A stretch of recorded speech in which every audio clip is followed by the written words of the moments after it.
how to redefine what enough looks like during the busy season, learn how to scale your study plan to fit limited time or energy, and let go of study guilt and replace it with a practical strategy. So let's name the truth. November equals holidays, it equals events, it equals family, it equals travel, and often it equals an emotional load, which means we have so much stuff on our brain that it's really hard to take the time to sit and study.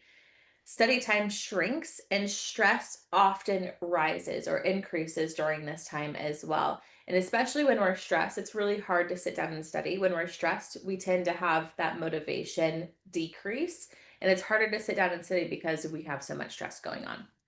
More guilt does not equal more progress. A big reminder here, you don't need more pressure. You need a plan that adapts to what your schedule is, especially during busy seasons. And every season is a little bit different for each person. So, what does your schedule really look like this month? Is your schedule actually pretty easy and you've got some space in your schedule? Is your schedule a total chaos where you have like very little white space on your calendar? What does your schedule realistically look like? And what is the time that you have on a weekly basis or a daily basis if looking at the week is too intense? What space do you have in your week to be able to study? So the myth of more time, it is so common that I hear from my one-on-one clients, my group clients, just people on the street that if I just had more time, that if I just had more time saying is a really common saying all around, whatever business we're speaking about or whatever thing we're speaking about. This could be school, it could be work, it could be family, it could be relationships, it could be anything. And so, something to think about is it's not about having more time, it's about using the time that we have really strategically. And just because we have more time doesn't guarantee that we are going to focus well, that our energy is going to be where it needs to be, and we're going to make the impact that we need to make. So, it's not about having more time, it's about using the time that we have very strategically. So, something I like to talk about is the minimum effective dose. This is the smallest thing that you need to do to move yourself forward, the baby step. A lot of you have heard me say, what is one baby step that you can take? And this is that minimum effective dose. It is the smallest thing that you can do that will make you feel like, oh, I've got something done today. You don't need to do everything. You just need to do the right things for your brain. Everybody's brain is a little bit different here. So let's say we have only 15 minutes today to study. What can you do in 15 minutes that will move yourself forward? And I know a lot of you are going to be like, okay, I'm an all or nothing kind of person. 15 minutes is nothing. I don't even have anything organized. I can't get anything done in 15 minutes. I promise you, you can get a lot done in 15 minutes as long as you have a strategy to get things done. So what is one thing that you can do in 15 minutes that would move yourself forward? Everybody's a little bit different. You're welcome to put this into the chat. You're welcome to just kind of listen and say, I have no clue what I can do in 15 minutes. So maybe I'll give you some options here. So the easiest one is a flashcard review. We can all pull up our Quizlet or pull up our tangible flashcards and we can sit and do flashcards for 15 minutes. This is relatively passive, which is not a bad thing. It is important for us to do flashcards, especially if we are in the process of trying to memorize things that are difficult for us to memorize.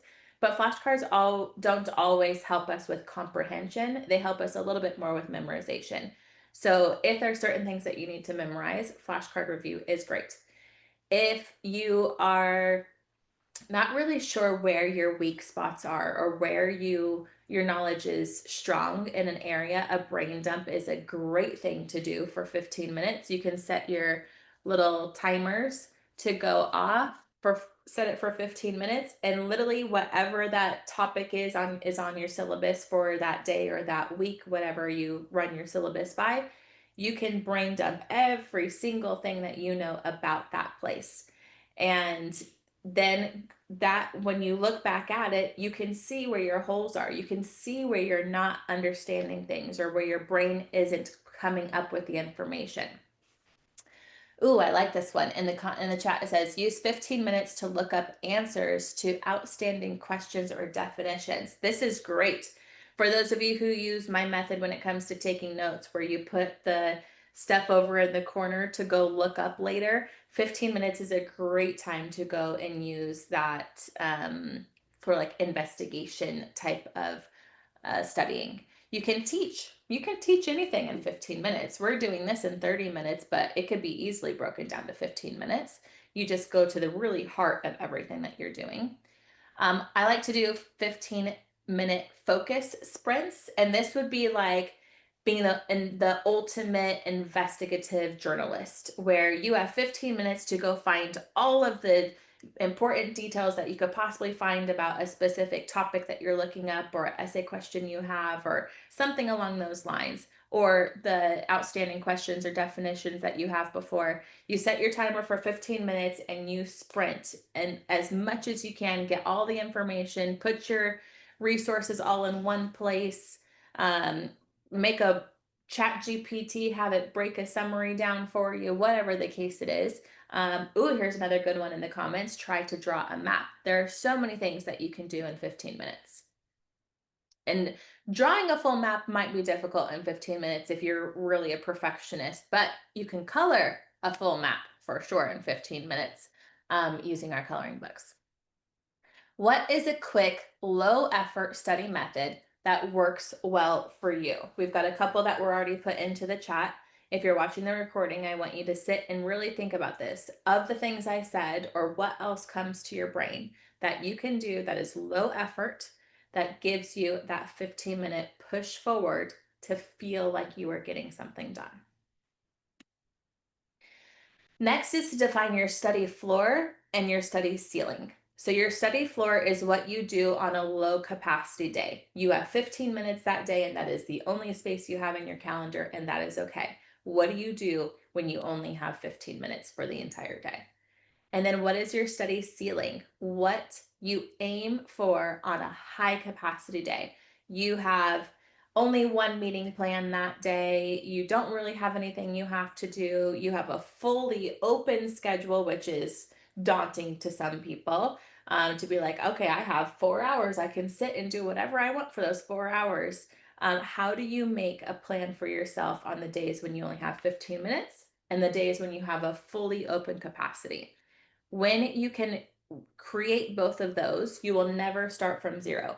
You will never walk into your study space, your office, whatever you use, and be like, I only have 15 minutes, but it's going to take me 15 minutes to put something together. Nope, you are already going to have a set plan. If it's a 15-minute day, this is what you can do. If you have 30-minute day, this is what you can do. If you have 15 minutes and 3 different blocks in your day, that's great. You can do that one 15-minute thing 3 separate times throughout the day. And then a high capacity day, you can really set down, okay, I want to make sure I get these done. I want to work on an essay. I want to really get down to the nitty gritty of what carbonic maceration is, whatever it is. Create a strategy for yourself that every single time you walk into your office, no matter how much time you don't have or do have, you have a plan. So you are not starting from zero when you walk into your office that day. So your homework is, what is your realistic floor this month? What is your low capacity day? What is your study floor? What is your study ceiling? That is your homework that I want you to bring to our workshop on the third, I almost said Wednesday. I don't know why I almost said Wednesday. The third Monday of the month. Your study floor and your study ceiling is big homework for you to do.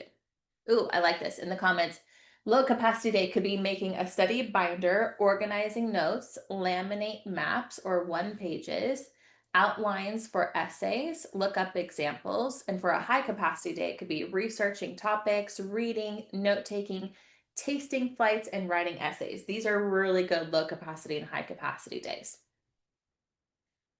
Rethink what counts. Progress isn't always long hours of distracted studying. Sometimes you can be more productive and more successful in your studying with small windows throughout the day.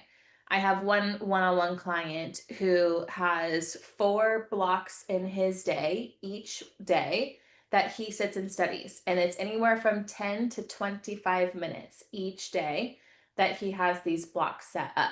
And they tend to be closer to 30 minutes each day. And he just schedules them throughout his day and puts them on his calendar. So this is his 30-minute study block, because for him, studying for 2 hours a day seems daunting. But 4 30-minute sessions throughout the day was very, very doable for him. So he likes to do it set up that way. I have some clients who only study on certain days and then they just review on the other days because their schedules are so incredibly busy, like Monday through Friday, because they have, crazy jobs. And then they only study on the weekends. They just review during the week. Everybody's a little bit different. You have to find what works for your brain. Whatever you can do consistently that gives you clarity and makes you feel like you're pushing effort out and getting productive results back. So a short, focused session can be much more valuable than a long, distracted one. You just have to create a strategy for yourself, which we are doing. We're starting on your own now for homework, and then we'll really dive into how to put this together in the workshop on the third Monday. What could count as progress during busy weeks?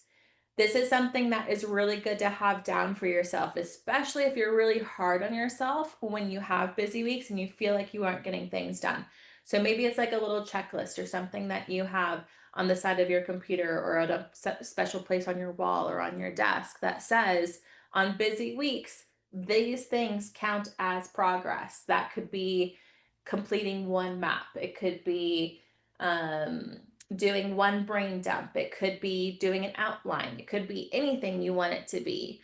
But I want you to put for yourself what counts as progress during your busy weeks, so you are able to look at that and be like, I did get stuff done today, and feel like you are moving forward, because during busy weeks, we can often feel like we are not moving forward. So use 10 to 25-minute blocks with clear goals. You set a goal for yourself. You can do this the night before for the next day. You can do that morning of for that day. You can do it, Sunday for the entire week. You can do this whenever it makes sense for you, but set a clear goal and a clear strategy for each of the focus blocks that you're going to have for your week. Stack small wins instead of chasing huge sessions. Again, one of my clients, instead of having 2-hour blocks, he did those 30-minute blocks throughout the day, 4 times a day. And each of those blocks he does very differently. The first block, he listens to podcasts while he's out. He's got a farm. And so he out like brushes his horses and that kind of stuff. And so he'll listen to his podcast and he'll listen to his, what are those things? Those, when you record your own voice for your summaries and things like that. He records his own stuff. So he's teaching himself through his audio. And so he does that while he's working with his animals. And then his next one, he goes in and he does more focused discovery, searching out answers. The next one, he comes in and he does, while he's working out, he does flashcards and things. And so each one he does a little bit different. So it breaks up routine. It gives him something to do each time. He feels like he's being double productive because one, he's doing it while he's working with his animals. The next is while he's working out.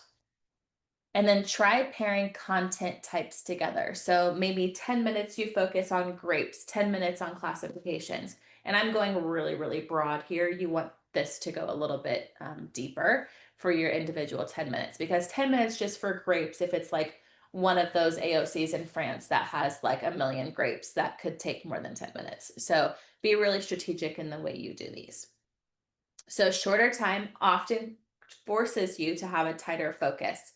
And our brains work better on shorter capacities for the most part. That is not everyone, but for the most part, everyone's brains work better when you have these little small, tighter blocks. So if you only had 15 minutes, what could you confidently study? My brain doesn't want to read today. Think about that for a minute. If you only had 15 minutes, what could you do that would make you feel like you are confidently getting something done?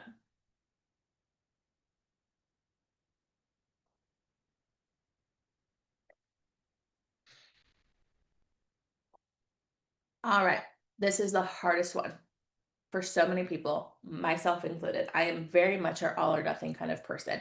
It is very difficult for me, even though I coach this, it is still very difficult for me to do. When I do it, there is always movement forward, but it's hard for me to get out of the brain of you have to just complete everything that day. So we have to break that cycle. If you have a skip session, it's okay. It doesn't mean you failed that week. It doesn't mean you failed that day. It doesn't mean you failed at all. It just means it's not a perfect week, and that's okay because nothing's perfect. Missing a perfect week doesn't mean you're falling behind.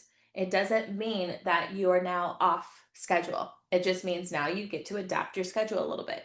Our schedules are not concrete, they're not set in stone.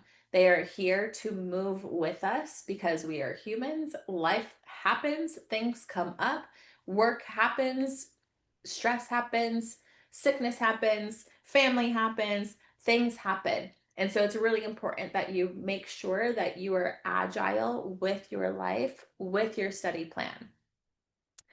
So showing up imperfectly still builds momentum. Again, if you only show up for 15 minutes that day, you are still doing something. And 15 minutes a day compounds over time that you are still getting knowledge in.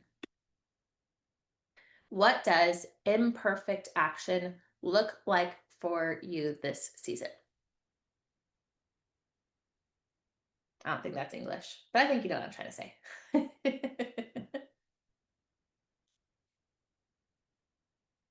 And if you're looking at going imperfect action, I don't even know what that means. Imperfect action, that's just really difficult for me. This is where we're going to tap in and really give yourself grace. And nothing has to be perfect. There is no perfect. Perfect is subjective. Perfect is actually toxic. It's not even subjective, it's just toxic. All right, so let's recap. Strategic simplicity equals smarter progress with less pressure. That pressure we put on ourselves. We can choose to put that pressure on ourselves, or we can choose to give ourselves grace.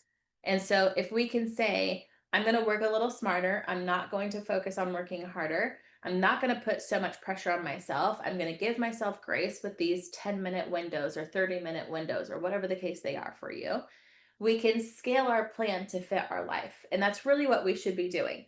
A lot of times, and this was a big aspect of why I coach now, is because when I studied, I shut my life off. I'm just now getting back and spending time with my family and doing the things that I should have been doing the entire time, but I totally shut my life off. And you miss out on a lot of things when you do that. So scale your plan to fit your life so you can live your life, because that's what we're here to do. We're here to live and not just work and study all day. Use minimum effective study techniques. So these are those 15-minute things that work for you, whether that's making a study binder, that's drawing a map, that's doing a brain dump, that's teaching yourself, that's doing a recording so you can listen to it later. Whatever the things are, make sure you have a list of them out that are minimum effective study techniques for you. Define your floor and your ceiling. Your floor is what you can do on a low capacity day. Your ceiling is what you can do on a high capacity day. And then try to ditch the guilt so you can keep the momentum. We can really put ourselves in a analysis paralysis or executive dysfunction, or these places where we just get stuck because we're feeling like we're getting so behind because we are not doing what we said we were going to do for ourselves, because we're not being agile with our plan. And it's really easy to get caught in this little paralysis that happens with that. So ditch the guilt, ditch the perfectionism, ditch the plan that's set in stone, and try to be agile with your life.